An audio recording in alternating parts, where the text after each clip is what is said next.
We're live. Okay, thank you so much. Good evening, ladies and gentlemen, and welcome to Take It Back Live TV. Now, requesting our time. Our time. It's your time. So, as promised, we were supposed to be here yesterday with area fada of all fathers. But by the time the aircrafts took off and landed in Abuja, we made us our way to his house. It was too late. And I particularly had a bad cold last time. But today, we're happy to announce that the area father is here with us. We have to thank him for spending time with us tonight. Area father, thank you for coming on our show. I'm glad to be here. Yes, and it's important to let people know that this couch is your couch. People think that you are rich. How come you have cheap couch like this in your house? I'm a simple man by nature. I live a simple life. I don't overdo myself. I stay in my lane. Yes. I fly low, and I watch my environment like a hawk. Amazing. So, in the last 1 year, you have done a lot. I remember in 2017. Sometimes it doesn't feel like it. I know. Let's go there. I remember. Sometimes it just feels like I'm talking to myself. Sometimes it doesn't feel like an echo chamber. No, it's just like who is listening? It's just like are they really getting the import of what I'm trying to say? I've been adjust myself as they talk to. And sometimes I must tell you, it's a lonely path to walk.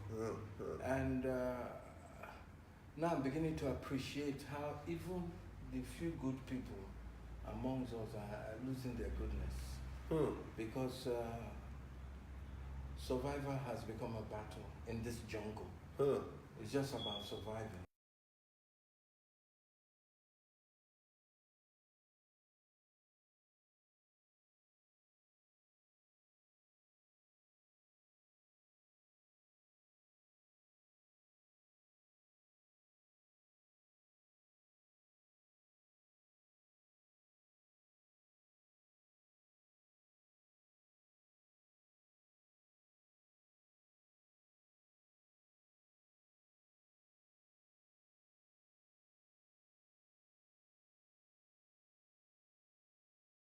Else will happen for us to really be enraged with the impunity and with all the nyama that is going on in the system. Yeah, but that won't stop me from coming to last year started from last year when you started Amumu and then the most prominent thing you did that time was resume and resign. Yeah.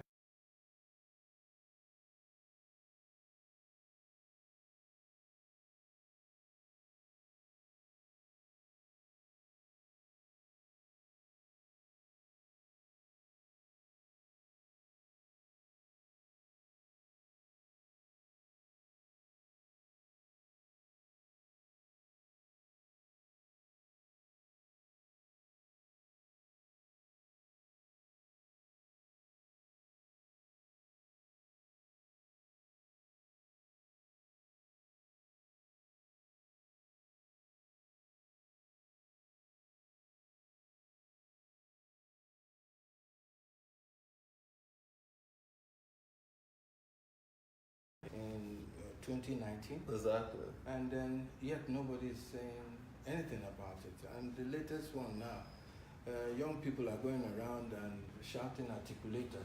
I don't know what they're articulating, And it seems to be, people are saying things like the lesser devil. Wow. Let's use lesser evil. Yeah. And I'm asking, evil no be evil. What is less about evil? Yes. So I saw your comment on that. Sometimes I get confused myself. Yeah.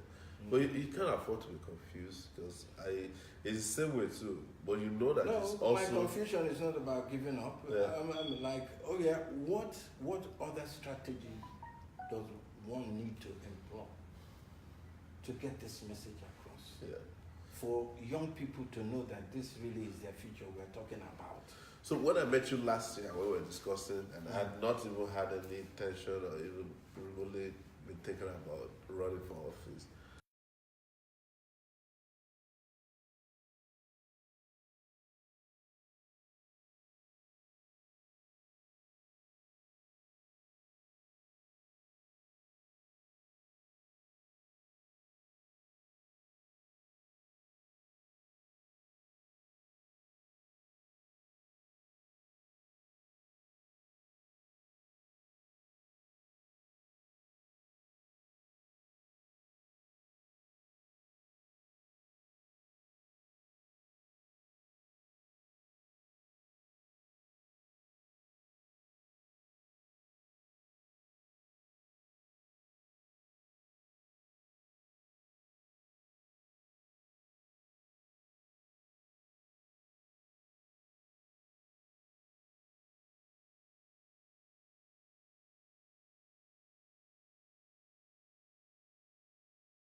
Moment for us. Yes. Because at the end of the day, the thing just fell apart. Yes. And it didn't work. Yes. So what went wrong, in your own opinion? What went wrong with that? Because you were among the first few people that I had spoken to about that, and you were actually I was the one who came to you, asking you to host all the young presidential aspirants in your house. But you did ask me if I knew who they were. That you only knew two people, myself and Amitri. And I was the one who gave you Fela Drotoye's number that night. And you called him and said, yeah, we're set to go. But it was also right here in your living room.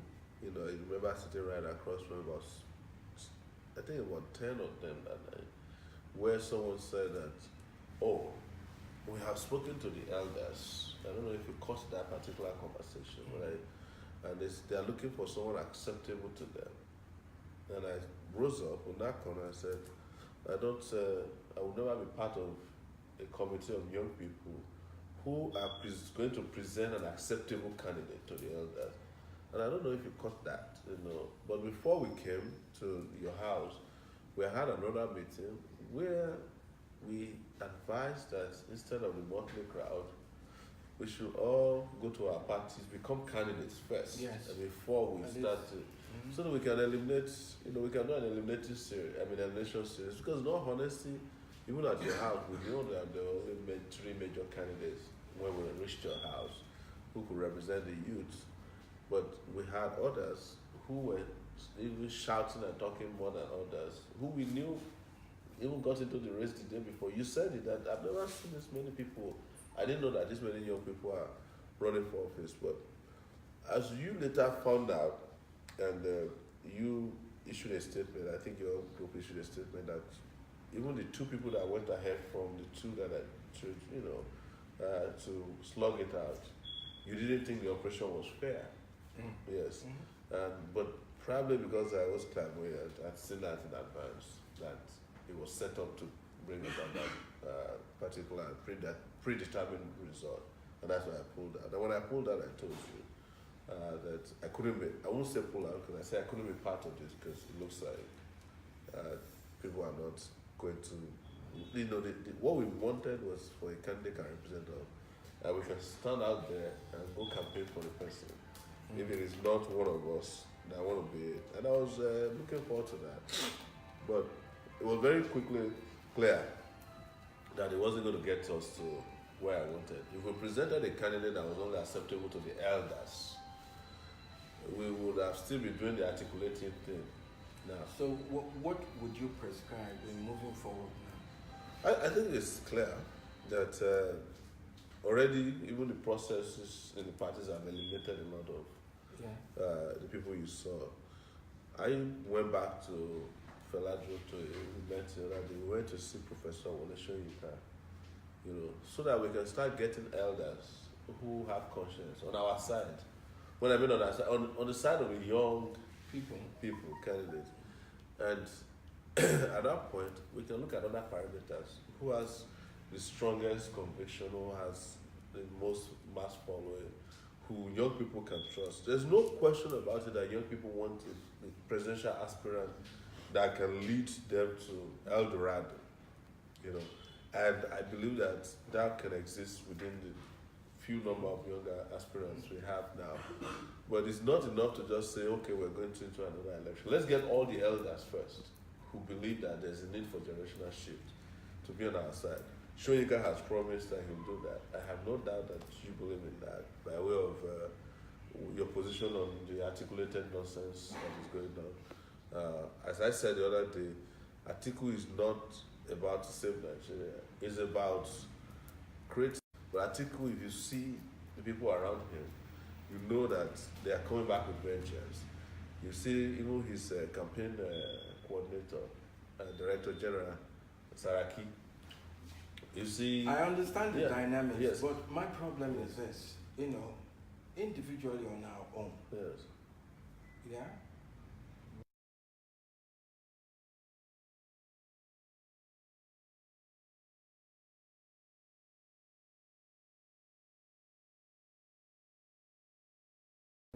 We don't have the structure that they have. I actually disagree with structure. But yes, I was constituted.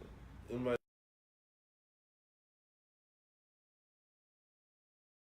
that they do.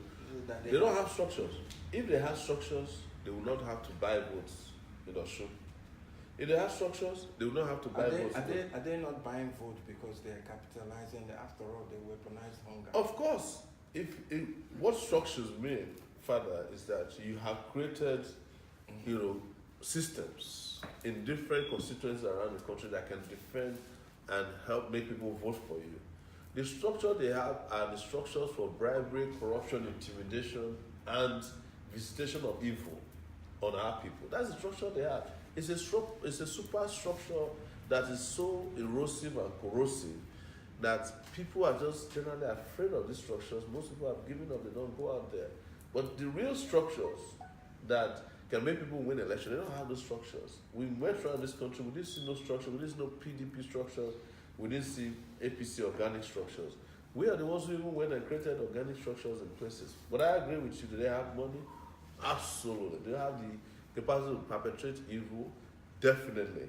But do they have the backing of the people of this country to continue to be treated like this? I'll say absolutely no, they don't. Do you think INEC was fair in the Kitty and the Osun election? INEC, I've always said this about INEC. INEC's job is to help elect the person in power. That is their primary job. It takes occasional flickers of that, different kind of mindset by the leadership of INEC to say, look, I want to create history for myself by doing something different. I want to be open and transparent. But if you look at within INEC itself, the structures, those of us who have been inside it or studied over years, they have a lot of dirty, rotten, systems in place, personalities in place, who are beholden to the systems. Who are beholden to systems. Yes. Both on the PDP side or the APC side. There are areas where PDP controls INEC, there are areas where APC controls INEC. The INEC chairman might be different. But how far can he go? Maybe on election day, he take helicopter, he can visit like 5 places before he gets exhausted. What happens to his men on the field who are doing all kinds of crazy things? So that is where it's important to have people now counter-ride or countermand INEC. That's where we need young people, because who are the people who carry ballot papers, ballot boxes, who carry out rigging? Young people. But they have realized that technology is countering some of the outright brazen stealing of election. That's why they have now resorted to using money to buy votes, what they call see and buy. Do you think the young people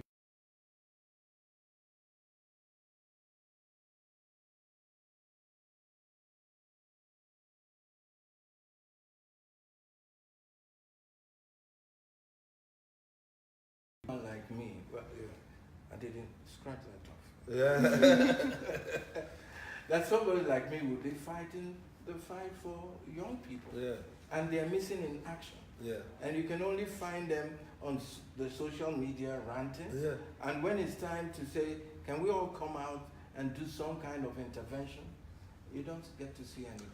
Are they really ready for this change? I think they are ready, but there's little or no conscious education of young people. You can understand, you mentioned about the weaponization of hunger. Yeah. There has also been a weaponization of ignorance. The universities, primary schools, and secondary schools were not destroyed for any reason other than to make sure that young people don't have the right kind of education that will make them become conscious of the environment, conscious of politics, conscious of the socio-political conditions. That's why they're destroyed. The children of the rich are not having those problems. They send them to universities where they can understand how to manage their parents' stolen wealth. They didn't send them to universities where they are going to learn how to overthrow their parents.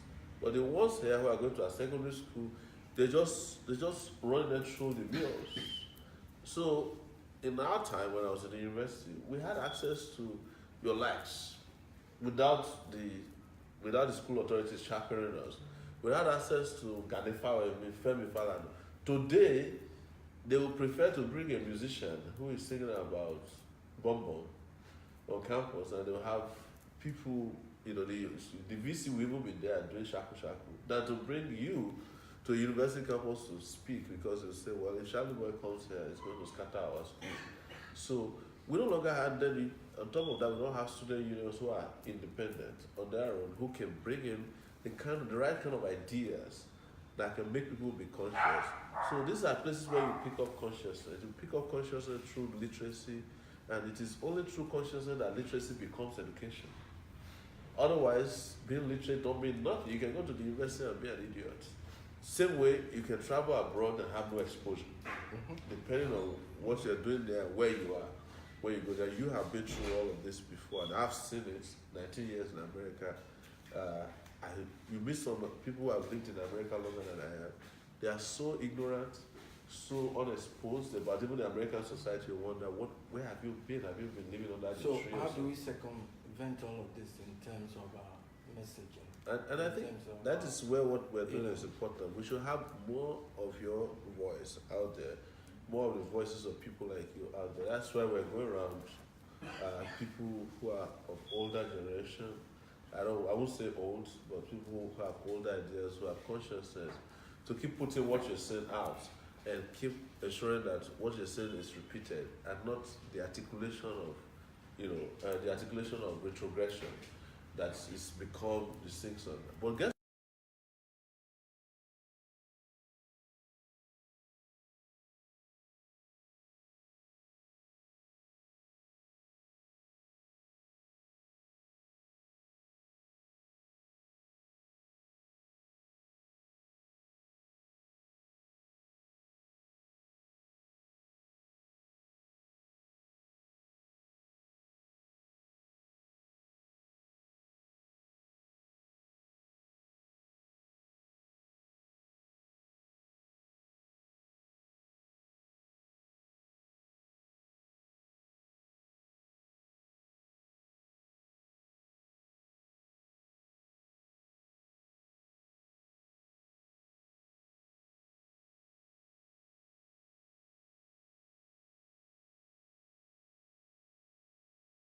me 2 years ago, or if they met me for the first time. But there's also a lot of young people who are rising up to it and saying, but Sowore has always said this for 30 years consistently. I brought out a lot of things in the course of this matter that people never thought were ideas that can become mainstream. But look at where we are today. Some of the ideas have become mainstream. And I love that. I love the fact that somehow we think that people are not hearing us. I think a lot of people pretend as if they are not hearing us because it's actually difficult to move from lethargy to action. Yeah. And what is lethargy? A lot of people are comfortable where they are. They are comfortable on Twitter. Suddenly you want them to go and be campaigning for a better Nigeria. You move them from Twitter to something more concrete. It's difficult for them.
out there who said, hey, you should have kicked that ball that way, you should have kicked somebody's behind that way. And I would have been supporting a variety of positions. But now that I'm running, I even have better leverage to do it. So, and that is the reason why, even though we haven't had a single candidate, I'm still very close to so many of the candidates. And also, I'm critical of some of them and their position. And let me ask you point blank. Yes. We've seen how money politics have come to play. Yes. We've seen how rigging has come to play. Yes.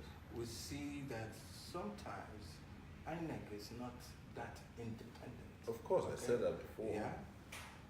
With all of this, what chances do the young people stand? People like you. Yeah.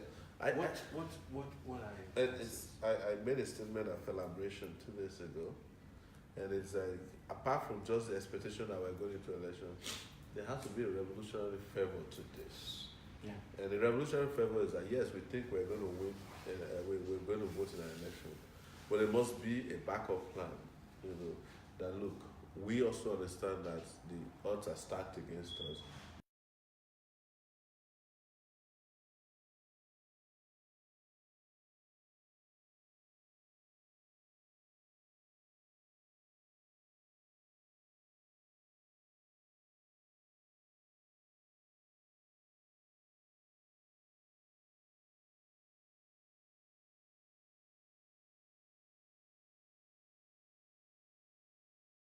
Election. How do you do that? So there has to be neighborhood revolutionary guards in terms of defending the votes. Not only defending to still campaigning and make it clear that we're not accepting anything less than a free and fair election. And a free and fair election is only an election that helps you to elect a leader you want, right? Or the leader. So, and what I'm getting from a lot of young people is that they don't want these old people again. They might have who they want between the rest of the young people, which is fine. It's good to have that choice of diversity. But let us all come to a point where we say, we are doing an elimination series. These are things that are acceptable, and these are things that are not acceptable. Articulated is unacceptable to me. Buhari-related, or disrupted, whatever they want to call him, is unacceptable to me. Let me start looking at these other young people, and of all these young people, these are the people that are acceptable to us. Look, at the end of the day, if you are not voting for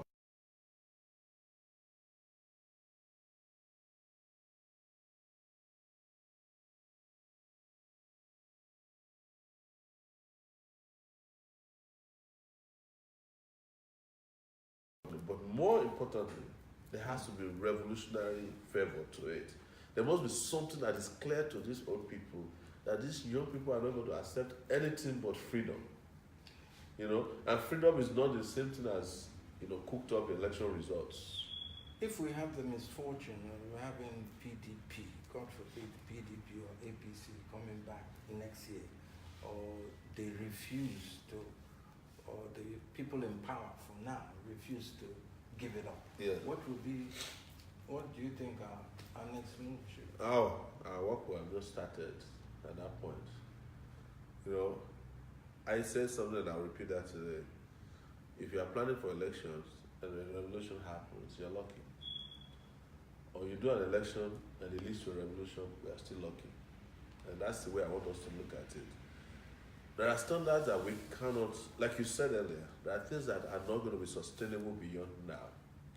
There are leaders that are not going to be acceptable beyond now. It doesn't matter how they find themselves into power. Where people are just saying, look, there's a question of legitimacy.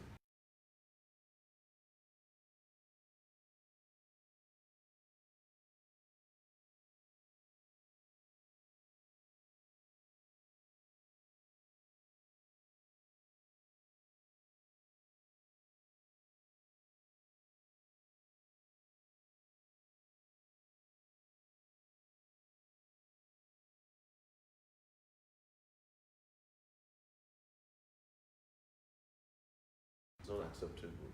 And until you draw the line, they will figure out how to win the election. It is not, our job is not how to win the election. Our job is to ensure that the election leads to something that will benefit Nigeria. And that's why we have presented ourselves. You see, they have a chance now to even accept, and this might sound a little bit crazy. They have a chance to accept that, look, we have been so unfair to you young people. We are bailing out, right? We are not going to be part of it. But we know they will not do that. But young people can make it clear if we bond very quickly. They will understand that.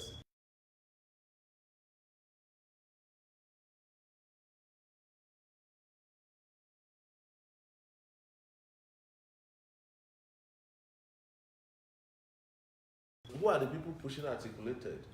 They are the Twitter people. And I guarantee you that these are people between the age of 21 and 30.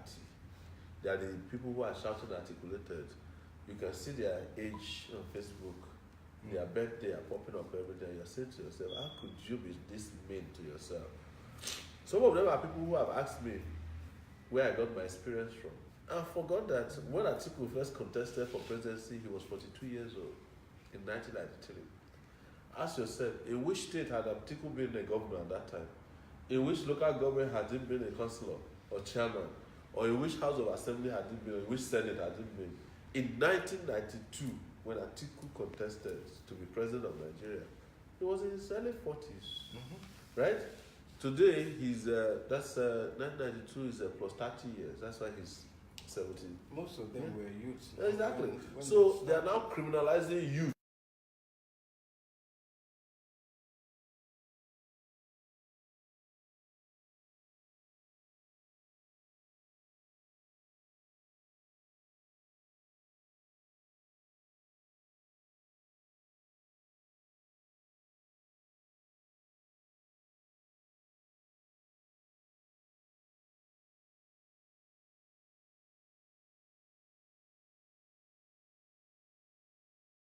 United Nations Secretary General, because I would have gone through all the gambling. Because I've been doing this for 30 years, and next year it would have been 30 years consistently for fighting for what is good. How about yourself, right? Who has done this since forever? I remember your song 1990, which is how I came to know you. It was a song about Babangida shifting the goalposts for the transition program, right? They still haven't changed shifting the goalposts.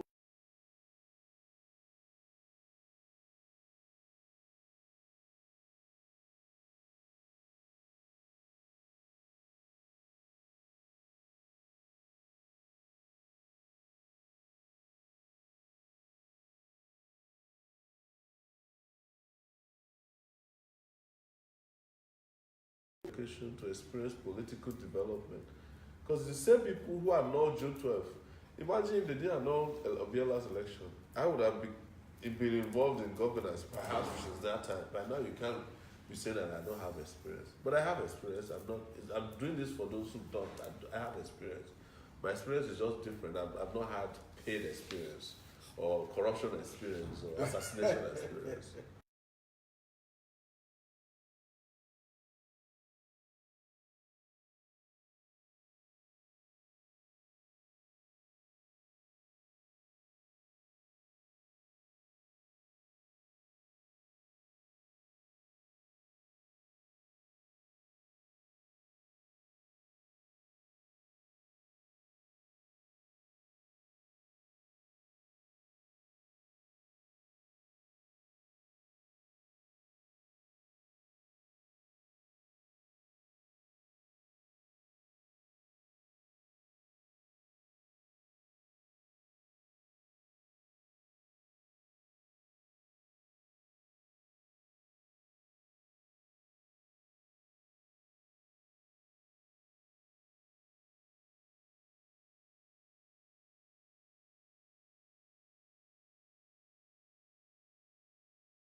In a hotel room, I said, Father, I would do it too. Just give my own side of the assignment. And you said this is your own side of the assignment. I don't want to disclose it in public. Go and do this. And except you came back and told me that I failed, which you haven't, I did my own religiously until the last day. And my job was to ensure that the whole world was aware of what we were doing, your whereabouts, information to the public. So if we had a shadow cabinet at that time, you know which role I was playing. And I don't think for one day, if I failed, nobody notified me that I failed in ensuring. And that was how we were able to save the situation. It was the reason we